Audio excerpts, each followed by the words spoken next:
पिढ्यापासून गोरज भांडारला दूध चालू आहे. आजोबा करत होते, वडील करत होते आणि आता आम्ही पण करतो.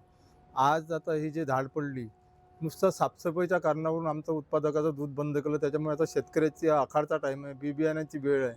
दुपारी उन्हामध्ये शासनाचा नियम आहे की 5 वाजेपर्यंत जाऊ नका. पण आमचे उत्पादक किंवा आम्ही स्वतः 2 वाजता गाय धुवायला जातो या उन्हामध्ये आणि सर्व ग्राहकाला दूध पोहोचवतो. यांनी दूध बंद केल्यामुळे उद्या जरी ग्राहक बंद झाला आमचावाला, तर आमच्यावर उपासमारीची वेळ आली. आजच आमच्या घरी चुला नाही पेटल्या.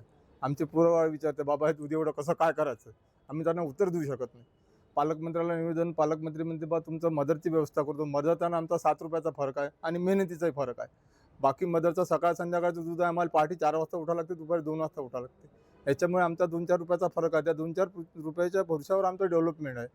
आणि आज जरी अशी वेळ आली आमचं दूध नाही शिकायला, तर आम्हाला आत्महत्या केल्याशिवाय दुसरा काहीच पर्याय नाही. आणि करणार आम्ही 1-2 आत्महत्या तुम्हाला 2 दिवसात आमच्या दिसणार.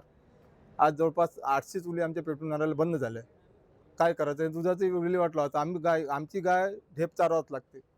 ती असं नाही म्हणत का मी 2 दिवस दूध नाही दिलं तर तुम्ही मला बाजूला ठेवून म्हणून.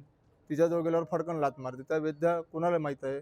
नाही कलेक्टरला माहीत आणि त्या पालकमंत्र्याला माहीत. पालकमंत्र्यासोबत याच पद्धतीने बोललो का फक्त आमचा दूध पुरवठा चालू करा, म्हणजे मार्केटच्या ग्राहकाला त्रास होणार नाही. आमचा ग्राहक म्हणजे आमचं भांडवल आहे. ग्राहक आहे म्हणून गोरज भांडार आहे, गोरज भांडार म्हणून उत्पादक आहे. ग्राहक गेल्यावर आम्ही काय करणार?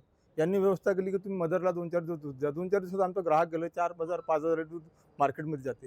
हे ग्राहक बंद झाल्यावर आम्ही कोणाकडे पाहणार? कोण आम्हाला भाव देणार? आमचं दूध कोण घेणार पुढे?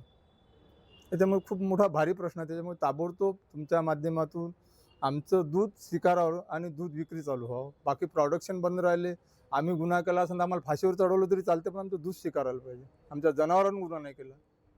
त्याच्यामुळे त्यांना धुवावंच लागेल. मयत जरी झाली तर आम्हाला झाकून ठेवावं लागतं, मग आमची गाय धुवावं लागते.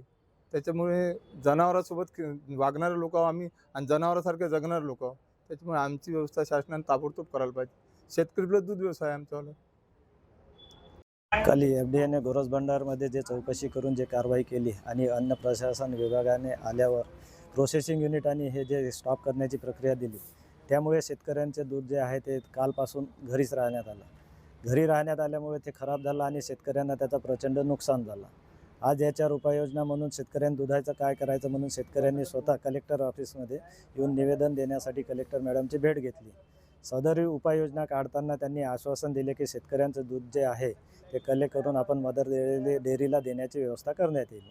ते 9,000 लिटरचं कलेक्शन आहे आणि जवळजवळ 600+ शेतकरी या संस्थेशी पूर्वीपासूनचे नांदून जोडलेले आहे.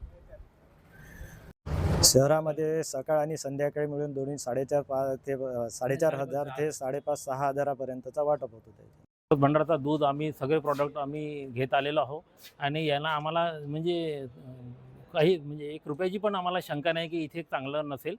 आता थोडं साफसफाईबद्दल जर काही विषय असेल तर थोडंसं अधिकाऱ्यांनी म्हणजे इतर ठिकाणी बघून गोरज भांडारला गांधीयन संस्था म्हणून थोडा एक्सक्यूज केलं पाहिजे आणि त्याला म्हणजे इवन जे हे गौपालक आहे यांचं दूध थांबवलं नाही पाहिजे आणि आम्हाला ग्राहकांना पण तो दूध मिळालं पाहिजे अशी लवकर योजना केली पाहिजे.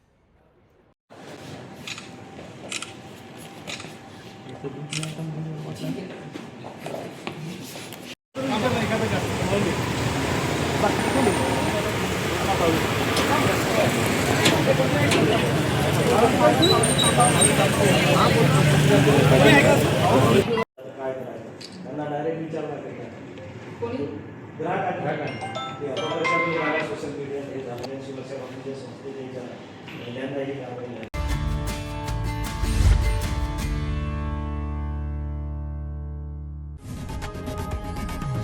लोकशाही मराठी ऐका, पहा, जागरूक रहा.